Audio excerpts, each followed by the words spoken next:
मैं अनीता दैया एक आंगनवाड़ी वर्कर हूँ। RK पुरम जाटल रोड में मेरी आंगनवाड़ी केंद्र है। और ये जो लड़ाई जो करप्शन की चल रही है ये 3.5 साल हो गए जी। फरवरी मार्च 2021 से लॉकडाउन के बाद ये चली हुई है। डिपार्टमेंट इसमें इन्वॉल्व है। और मैं डिपार्टमेंट से ये पूछना चाह रही हूँ, आप लोगों के माध्यम से भी पहले भी पूछ चुकी हूँ कि ये करप्शन को इतना बढ़ावा क्यों दे रहे हैं।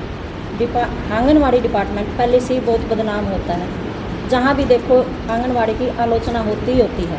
चाहे किसी मीटिंग में जाओ, चाहे किसी अधिकारी के पास जाओ, चाहे गली मोहल्ले में जाओ, आंगनवाड़ी का आलोचना हमेशा होती है।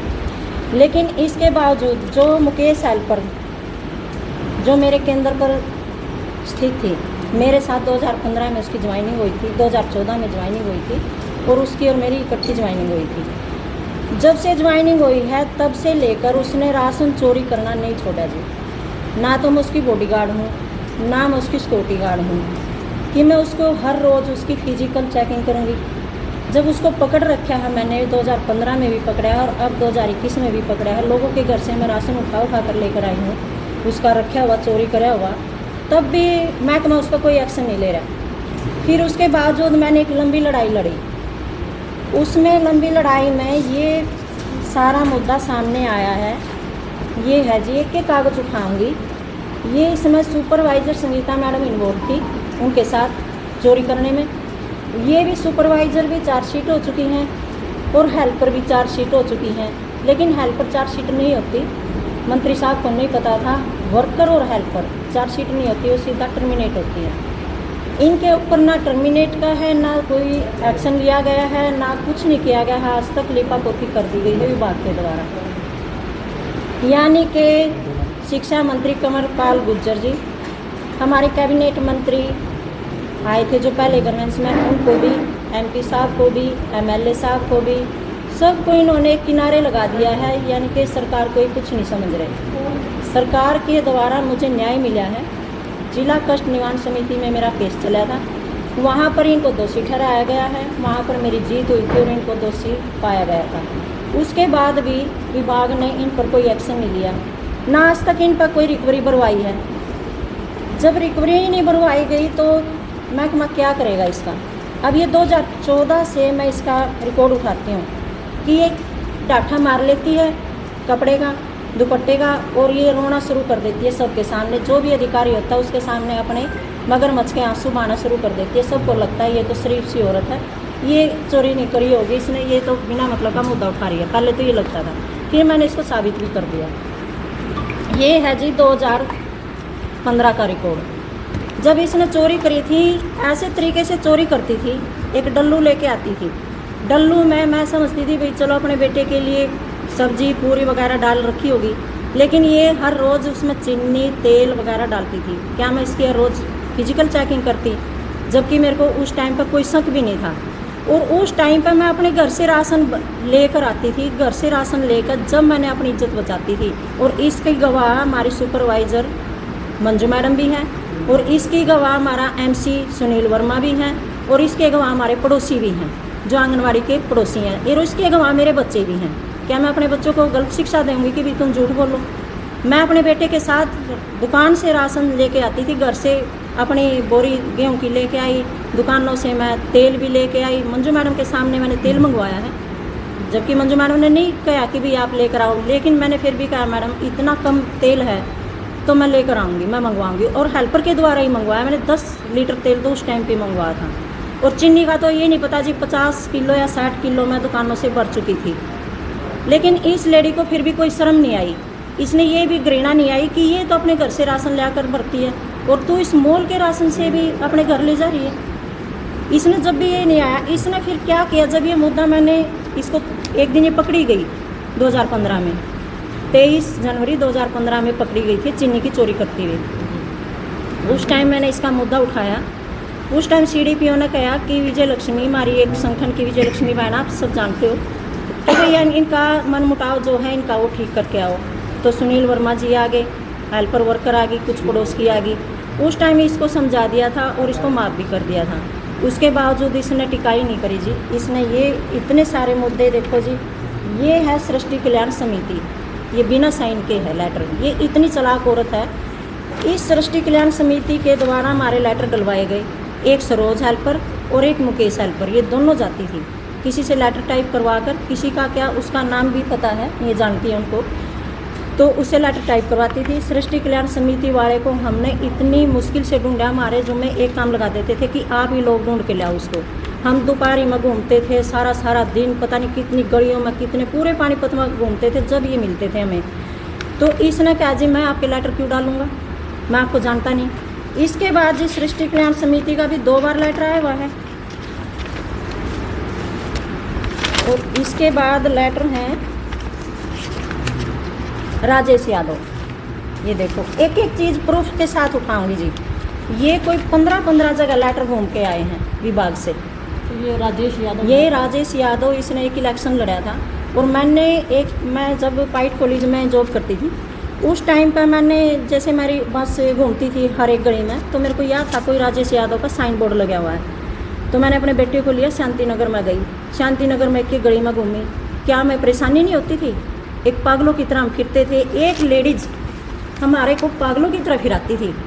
इसका साइन बोर्ड ढूंढा जी, इसका नंबर लिया, इसको फ़ोन किया, इसको मैंने कहा जी आपने मेरी दरख्वास्त दे रखी है, और मेरी नहीं जी 4-5 सेंटरों की है, 5 सेंटरों की दरख्वास्त जाती थी उस टाइम पर हमारी। उन्होंने कहा जी मैं आपको जानता तक नहीं, मैं आपकी दरख्वास्त क्यों दूँगा। इसने भी जवाब दे दिया बिना साइन के। फिर आ जाओ जी एकता मंच, ये देखो जी, ये एकता मंच। अब जैसे कोई भी है, अब इस गेट के बाहर कोई भी संस्था है, उसका नाम लिख दिया, आपका ही नाम लिख दिया, आपके नाम से ही वो लेटर बनवा कर डाल देती थी, अपना नाम नहीं डालती थी। ये एकता मंच है, इसका भी कोई, ये एकता मंच तो हमें मिला ही नहीं था जी। ये हमें मिला अब 2 साल पहले कि कोई एकता मंच का भी साइन बोर्ड है। अब 2 साल पहले मिला तो उसका तो कोई प्रूफ नहीं हुआ उस टाइम तो। फिर इन्होंने हमारी रोज़ रेड गिरती थी, पंचकुला से, मतलोडा से, संभालखा से, पानीपत से, हमारी तो रेड ही रेड पड़ती थी हमारे सेंटरों पर। इस औरत ने हमारे को इतना गम चक्कर बना कर रखा, एक हेल्पर ने, एक अनपढ़ 5 पढ़ी हुई लुगाई, और इतना हमारे को गम चक्कर, पूरे डिपार्टमेंट को पागल बना कर रखा, पूरी हेल्पर वर्करों को पागल बना रखा। क्या ऐसी औरत को बख्शना चाहिए? ये प्रूफ दे रही हूँ मैं, तो सारे कारनामे उसी के करे हैं। मतलब एक 5 पढ़ी लेडीज, हाँ जी, मतलब इतने बड़े डिपार्टमेंट का मूर्ख बना रखा था। डिपार्टमेंट भी मिला हुआ फिर इनके साथ है। उस टाइम तो डिपार्टमेंट को भी नहीं पता था, उस टाइम नहीं पता था, लेकिन डिपार्टमेंट को जब धमकियाँ मिलनी शुरू हुई ना, कि जैसे एकता मंच वाले ने धमकी दी, सृष्टि कल्याण वाले ने दी, नहीं एकता मंच नहीं मिला था, सृष्टि कल्याण वाले ने, सुनील वर्मा जी ने, सब ने ये कहा कि अगर आप हमारे बिना साइन के लेटर ऐसे डालोगे और हमारे को बुलाओगे बार बार, तो हम आप लोगों को कोर्ट में घसीटेंगे। फिर जब डिपार्टमेंट ने हमारे को लेटर देने बंद किए थे, फिर हमने कहा कि बिना साइन के कोई लेटर हमारे हाथ में दिया या हमारी कोई रेड गिरी या कुछ भी, हम आप लोगों को हम भी कोर्ट में घसीटेंगे। तब जाकर बंद हुए थे जी ये लेटर, ऐसे बंद नहीं हुए। मतलब डिपार्टमेंट में जो लोग हैं सारे अनपढ़ हैं, क्या उनको ये नहीं पता लगा कि बिना सिग्नेचर के कोई कंप्लेंट आ रही है उसको कैसे एक्सेप्ट कर रहे हैं? यही तो मैं आप लोगों को बताना चाहती हूँ कि डिपार्टमेंट करता क्या है। बिना सिग्नेचर के 15 जगह ये लेटर घूम के आए हुए हैं, आप देख लो, 15 जगह घूम के आए। क्या है अब ये है जी, मैं शुरू से उठा रही हूँ, इसलिए ये हो गया जी 2015 का मुद्दा। यानी कि इस औरत ने 2015 में भी हमारे को इतना गम चक्कर बना कर रखा जी। ये पकड़ो, अब ये है जी मुद्दा 2021 का चोरी का। जब इसको चोर साबित कर दिया, ये सीएम इंडो का है। बाकी थाने में दरखास्त दी, सुपरवाइजर वहाँ जाकर बयान दे देती थी कि भाई नहीं चोरी नहीं हुई, चाहे मॉडल टाउन में दो, चाहे सिटी थाने में दो, चाहे कहीं भी दो, वहीं जाकर ये बयान दे देती सुपरवाइजर की चोरी नहीं हो रही। अगर चोरी नहीं हो रही, मेन मुद्दा ये है, अगर चोरी नहीं हो रही थी, क्या इन लोगों ने मेरे ऊपर एक्शन नहीं लेना चाहिए था? एक्शन लेना चाहिए था, मेरे ऊपर मानहानि का केस करना चाहिए था। इन लोगों ने मेरे ऊपर भी मानहानि का केस नहीं किया, मेरे ऊपर एक्शन नहीं लिया, क्योंकि इन लोगों को पता था चोरी तो हो रही है। अब उस चोरी के पीछे जी मैंने ये वीडियो दूसरों के घर से ले आई हूँ मैं, राशन उठा कर। पहली बात तो इसने ये कहा मैंने राशन बांट दिया। राशन बांटने की जिम्मेदारी किसकी थी? मेरी। चाहे उसमें कीड़े चलो, चाहे उसको 1 साल ना बांटो, 2 साल ना बांटो, कार्रवाई होती तो मेरे ऊपर होती। वहाँ की रिस्पॉन्सिबिलिटी सारी मेरी थी, वहाँ की इंचार्ज मैं हूँ। तो हेल्पर को किसने ऑर्डर दिए थे? ये बिना पूछे बिना कह दिया राशन बांट दिया। जब मैंने पूरे मोहल्ले में एक घर की कुंडी खड़काई तो मेरे को पता चला कि नाम मात्र 1% बांट कर, यानी कि 10 में से 9% राशन चोरी हो गया। फिर मैंने इसके ऊपर एक्शन लेना शुरू कर दिया। फिर मैं इतनी मोहल्ले में से जी, ये देखो वीडियो, दूसरों के तीसरी मंजिल से माउंटेन से मैं इसकी 6,500 की पेटी तो एक है वो उठा के ले आई। 3-4 महीने उसके घर में रखी रही। क्या उन्होंने एक्शन नहीं लेना चाहिए था? या तो मैंने रखी है, या जिसके घर में रखी है उसने रखी है, या फिर हेल्पर ने रखी है। अब हेल्पर की चोरी साबित इसलिए हुई है, जिसके सेंटर पर रखी थी, जहाँ से उठाई गई, उसने कहा कि मुकेश ने अपनी पेटी उठाई है, यानी कि हमारे सेंटर की तो मुकेश ही उठाओगी। जब मैं ऑर्डर देंगी जब ये तो उठाना था, वो ऐसे कैसे चली गई? तो उस जिसके घर में रखी उसने कह दिया जी मुकेश ने मेरे घर में रखी है, और उसने मेरे को ये जवाब दिया है मैं अपनी बेटी की गाड़ी में रख दूँगी इधर से इधर। 3-4 महीने के बाद जब मैं उसके घर से सुपरवाइजर को बुलाकर उसके घर से ऊपर से ये पेटी उठा के लाई हूँ जी सैनिटरी पैड की। अब मैं इसकी वीडियो दिखाती हूँ।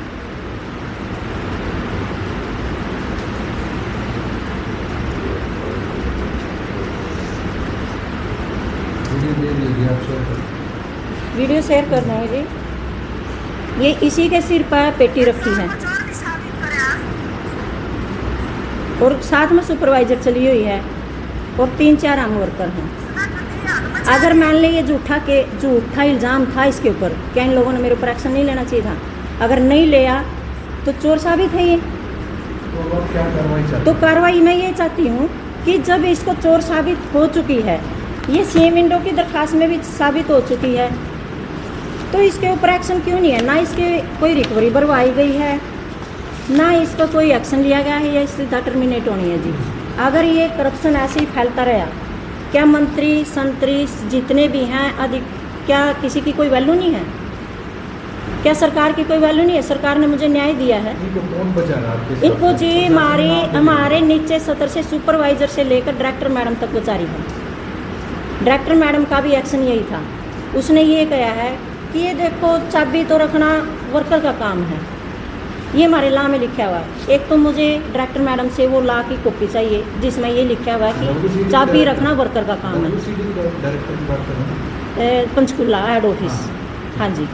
तो वहाँ से मेरे को एक लेटर चाहिए लिखित में कि वर्कर के पास चाबी रहनी चाहिए, हेल्पर के पास नहीं रहनी चाहिए, जबकि दोनों के पास चाबी होती है। इनको हमारे से 15 मिनट पहले आकर साफ़ सफाई करनी होती है, तो चाबी हेल्पर कैसे रखेगी जब पहले आना होता है? तो दूसरी बात, हमारी CDPO कृष्णा डिंगरा मैडम ने ये कहा था एमनेट सिटीजन के सामने सीएम विंडो पर ऐसे करके उंगली कि ये देखो जी 3 चोरियाँ इनकी माफ़ हैं। ऐसा कौन सा लॉ है? उस बुक की मुझे कॉपी चाहिए जिसमें हमारी 3 चोरियाँ माफ़ हैं। अगर इनकी 3 चोरियाँ माफ़ हैं तो हमारी तो 6 चोरियाँ माफ़ होनी चाहिए वर्कर की। तो फिर तो हम चोरी करते रहें, यानी कि एक ईमानदार को ये प्रताड़ित कर रहे हैं और एक करप्शन वाले को ये बढ़ावा दे रहे हैं। तो ये करप्शन नहीं रुकेगा जी। ये आंगनवाड़ी बदनाम होती जा रही है। सारे मंत्री भी मतलब इन्होंने दोहरे रख दिए हैं, सारा सब कुछ सिस्टम बिगाड़ रखा है। मैं अधिकारियों से ये पूछना चाहती हूँ, जो भी मैंने कागज़ दिखाए हैं, अगर ये झूठे मिलें तो आप दोबारा मेरी बाइट ले सकते हो इसी कैमरे के सामने। तो अगर किसी भी बात में मैं झूठी मिलूँ, अगर ये झूठे हैं तो इन पर कार्रवाई क्यों नहीं? मैं तो ये चाहती हूँ जी अधिकारियों पर भी कार्रवाई हो, जो उसको अधिकारी इसको बचा रहे हैं ना, अधिकारियों ने लिख के दिया है जी। बचा रहे हैं अब ये चोर है सारे, अधिकारी बिल्कुल चोर है जी। अब देखो चोर को बचाने वाला चोर ही होगा, किसी मुजरिम को बचाएगा कोई मुजरिम ही तो कहलाएगा।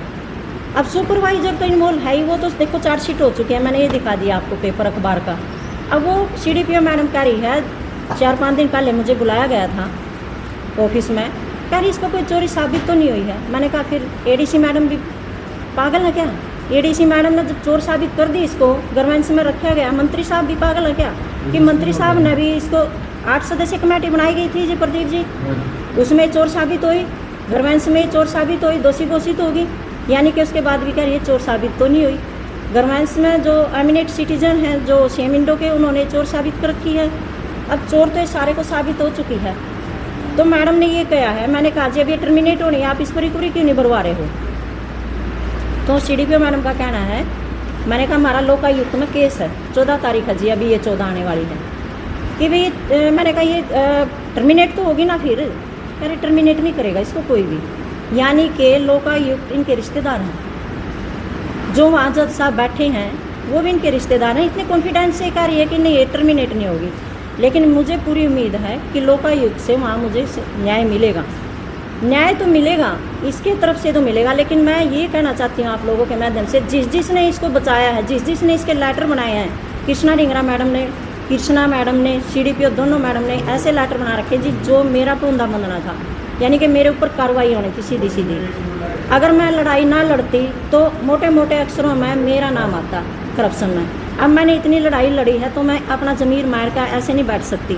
मैंने आवाज़ उठाई है, देश हित के लिए आवाज़ उठाई है, जनहित के लिए आवाज़ उठाई है, कोई अपने मुद्दे के लिए आवाज़ नहीं उठा रही हूँ मैं, और अपनी सर्विस के लिए कि भाई मेरे ऊपर कलंक लग रहा है तो उस कलंक को मिटाया मैंने। तो मैं तो बल्कि और बहनों का कलंक मिटा रही हूँ सबका, तो कि भाई कहीं ना कहीं ये था कि ये आपको चोर साबित करना चाहते थे, जी, उल्टा पासा पड़ गया इनको। हाँ जी, ये मेरे को चोर साबित हो भी सकती थी मैं, अगर इस करप्शन का पहले ही अगर डिपार्टमेंट बिना सोचे समझे फुर्ता फुर्ती में अगर रेड गिर देता ना, जब तक तो मेरे को पता भी नहीं था इसने चोरी की है, उस टाइम जी मैं चोर साबित होती। ये तो शुक्र कर कि मेरे पास मतलब मैंने मीना जी हैं जिसके सेंटर से राशन उठाया गया था, उसको मैंने कहा कि मेरी सप्लाई आई हुई है गेहूँ चावल की, वो कहाँ है।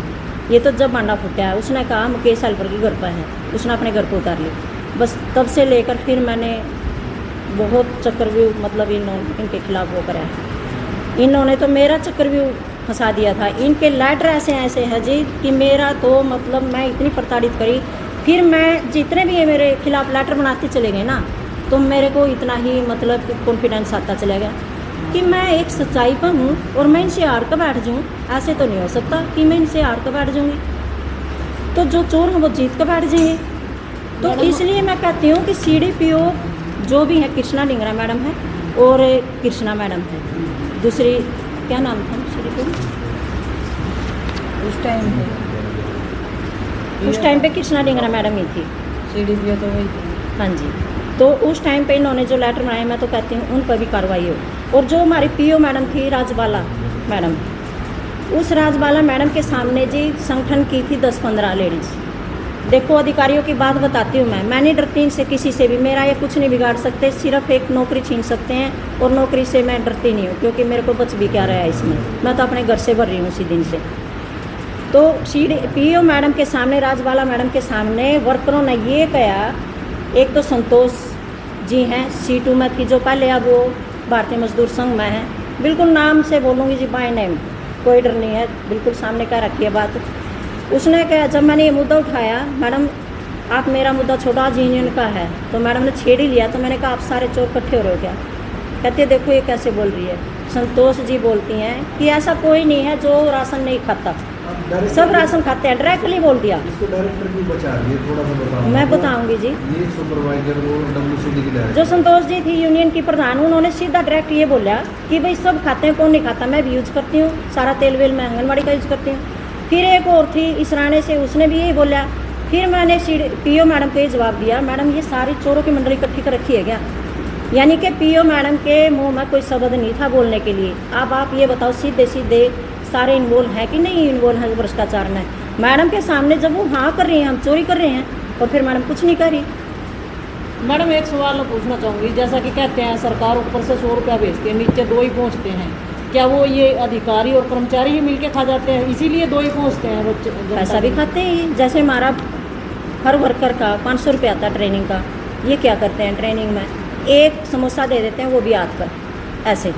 ये क्या किसके कुपोषण भगाएंगे जी? ये जब हमारे कोई हाथ पर समोसा रख देते हैं तो ये बच्चों का कुपोषण भागेगा, बीमारी फैलेगी ऐसे तो बाकी का पैसा ये ही खाते हैं, ये जानते हैं, हमें नहीं पता इस पैसे का। लेकिन जो नीचे के स्तर पर है, मैं तो ये कहती हूँ सरकार से भी बल्कि ये रिक्वेस्ट कर रही हूँ, हुड्डा साहब ने भी हमारे ये घोषणा की है कि भाई मैं इनकी 14 से 28,000 रुपये सैलरी कर दूँगा। मैं बल्कि ये कहना चाहती हूँ कोई भी सरकार हो, ये 28,000 के लायक है नहीं जी, बिल्कुल स्पष्ट बात है। आंगनवाड़ी देश का बिल्कुल नाश है, आंगनवाड़ी से कोई कुपोषण नहीं जा रहा है, कोई कुछ नहीं जा रहा है, सिर्फ आंगनवाड़ी वालियों का पेट भर रहा है, सारी बोरी बेचना। यानी कि 20% मुश्किल होंगी जी ईमानदार, बिल्कुल सीधा डायरेक्ट। ये मत सोचो कि मैं किसी से डरती हूँ, बिल्कुल मैं घर का भी दिलंग का डाकरा जी, मैंने इनके सारे करप्शन का पता है, जो भी पूछोगे। तो मैं तो सरकार से ये कहना चाहती हूँ कि भाई इस आंगनवाड़ी को बंद कर दिया जाए, बल्कि और जितनी भी अब लगी हुई ना उनको घर बैठे सैलरी दे दो, फिर भी इनका आधा खर्चा बचेगा, ये देश आधा करप्शन में डूबने से बच जाएगा। सभी पे आरोप लगा रहे हो, सही बिल्कुल सब पर आरोप है जी, क्योंकि मेरे को न्याय नहीं मिल रहा है। तो आरोप झूठे नहीं हैं, आरोप बिल्कुल सच्चे साबित करें ना। एक एक कागज उठा रही हूँ। अभी इन्होंने कहा ये लॉकडाउन में राशन बांटने नहीं आती थी, अब ये देख लो, इसमें ये इसकी कॉपी ले जाना बेशक। ये मोहल्ले में जब 7-8 महीने बाद CDPO मैडम ने हमारी जांच की, 7-8 महीने बाद क्या जांच होनी थी, उस टाइम पर भी सारे को मेरा नाम है, अनीता से राशन लिया। यानी कि 7 जगह मुकेश का नाम है, 15 जगह मेरा नाम है इसमें कि भाई अनीता से राशन लिया। तो ये मेरे को कहीं भी झूठा साबित नहीं कर सकते कि मैं लॉकडाउन में राशन बांटने नहीं आती थी। अगर मैं लॉकडाउन में राशन बांटने नहीं आती थी तो कोई बात नहीं, वो एक्शन मेरे ऊपर लिया जाता, हेल्पर के ऊपर तो नहीं लिया जाता। हेल्पर को किसने अथॉरिटी दी थी कि जा तू राशन बांट दे, राशन चोरा। यानी कि इसमें एक वीडियो है, मैं आप लोगों को वीडियो भी दूँगी। धर्मवीर जी ने वो वीडियो बनाई थी, बाइट ली थी। धर्मवीर जी से पूछ लो आप, पत्रकार महोदय से, कि हाँ बोलो जी, जो ई-रिक्शा वाले ने मतलब इनके सामने आ भरी है कि जी हाँ मैं इसके घर पर राशन उतार के आया हूँ, तो इससे बड़ा सबूत और क्या होगा। और उसके बाद मेरे पास स्टाम्प पेपरों की गवाही है, ये ओरिजिनल स्टाम्प पेपर हैं जी, जो उसके ऊपर रहती है आंगनवाड़ी के शीला देवी, उसने भी कहा है जी ये रात को भी सेंटर खोल कर 7 बजे उस टाइम पर भी ये राशन चुरा कर ले जाती है। यानी कि इसकी बेटी भी आई, वो भी कन्नी उठा कर लेगी। बेटा आया, एक दिन मैंने बोरी गेहूँ की सुखवाई थी, वो थोड़े गिल्ले थे, इसने कहा कोई बात नहीं मैं उठा कर रख दूँगी, अभी धूप लगने दे।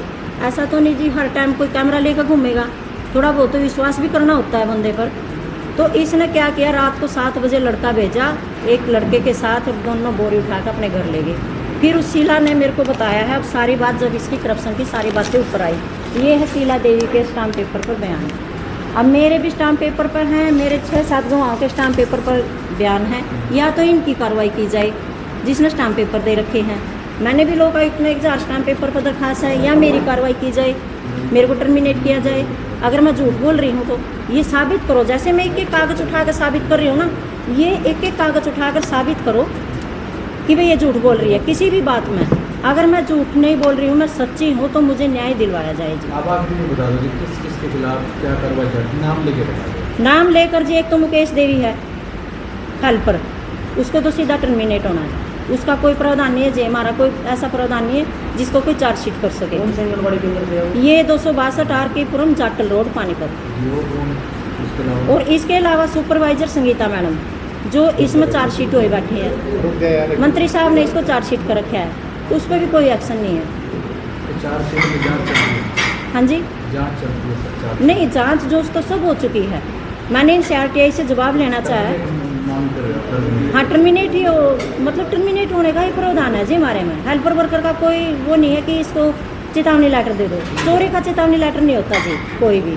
तो मैं तो ये डिमांड कर रही हूँ कि भाई मेरे को न्याय दिलवाया जाए, और मेरे को लोकायुक्त का पूरा विश्वास है, इतनी कॉन्फिडेंस से लोकायुक्त को भी अपना रिश्तेदार कैसे बना रहे हैं कि ये कह रहे हैं पहले ही से ही कि नहीं कोई इसको टर्मिनेट नहीं करेगा, वो लोग भी कुछ नहीं करेंगे, ये मेरे को बोल रहे हैं अभी एक हफ्ता 5-7 दिन पहले जो बुलाया। मतलब कहीं ना कहीं ये न्यायपालिका पे भी सवाल उठवा रहे हैं हाँ जी, ये न्यायपालिका भी मतलब इन्हीं के बस में है, इन्हीं के बस में, सारे अधिकारी इनके बस में, यानी कि DC साहब भी इनके बस में है। ये ज़्यादा वहाँ जाते हैं अधिकारी सोचता है कि भाई अधिकारी सच बोल रहे हैं, ये यानी कि ऐसे अधिकारी को पेश करते हैं, जैसे DC साहब हो गए, उनको ऐसे पेश करेंगे बातों से कि भाई DC साहब को लगेगा, या CTM साहब हो गए, या फिर कोई भी अधिकारी हो गया, उच्च अधिकारी हो गया, उनको ये लगेगा ये सच बोल रहे हैं। लेकिन आमना सामना जब हुआ है ना जी, हमारी 4 जगह इसको क्लीन चिट दी गई थी, चारों क्लीन चिट इसकी रद्द करवाई है मैंने। 4 जगह इसकी CDPO मैडम ने, PO मैडम ने, थाने वालों ने और एक CA साहब ने, 4 जगह इसको बेकसूर बता दिया गया था, लेकिन मैंने फिर भी हार नहीं मानी, जबकि मेरे पास प्रूफ थे सारे। फिर 2 ही जगह जांच हुई, बाकी की जांच हुई हो तो ये प्रूफ कर दो। ना तो थाने में जांच हुई है, ना CA साहब के साथ जांच हुई है, ना CTM का जांच हुई है, ना CDPO को हुई है, ना PO को हुई है। ये जांच साबित कर दो कि भी जांच हुई है। 2 जगह जांच हुई है जी, एक CM विंडो को हुई है, वहाँ दोषी घोषित होगी, एक ADC मैडम की अध्यक्षता में जांच हुई है, वहाँ भी ये दोषी घोषित होगी। और इससे फालतू और क्या चाहिए इनको? अधिकारी जांच करना भी उचित नहीं समझते? नहीं, अधिकारी जांच अपनी कुर्सी बैठ कर जांच कर रखी है जी 4 जगह तो। आपने कुर्सी बैठे और लिख कर दे दिया कि हम इनके घर गए थे और इनके सीए साहब ने ये लिख दिया है, सीओ साहब ने, रविंदर जी ने, कि भाई हम इनके घर गए थे और इनके घर राशन नहीं मिला। यानी कि 1 साल बाद आप किसी के घर जाओगे, 1 साल बाद कोई राशन मिलेगा? राशन पर चीनी पर मोहर लगी होती है कि आंगनवाड़ी की है, ये दुकान की है। तो मतलब कि कहने का मतलब ये इतना करप्शन फैला हुआ है, इस करप्शन को रोका जाए। मेरी सरकार से रिक्वेस्ट है, अधिकारियों से भी रिक्वेस्ट है कि जितना ये करप्शन बढ़ाया जा रहा है, इतना ये आंगनवाड़ी पर कलंक लगाया जा रहा है कि भी ये सारी चोर हैं। इस चोरी को मिटाने का, कलंक मिटाने का मैं प्रयास कर रही हूँ और मैं ये चाहती हूँ कि ईमानदार इसमें आगे बढ़ती हो और मेरे को न्याय दिलवाया जाए जी, जो भी है। मैं तो ये चाहती हूँ आप लोगों के माध्यम से।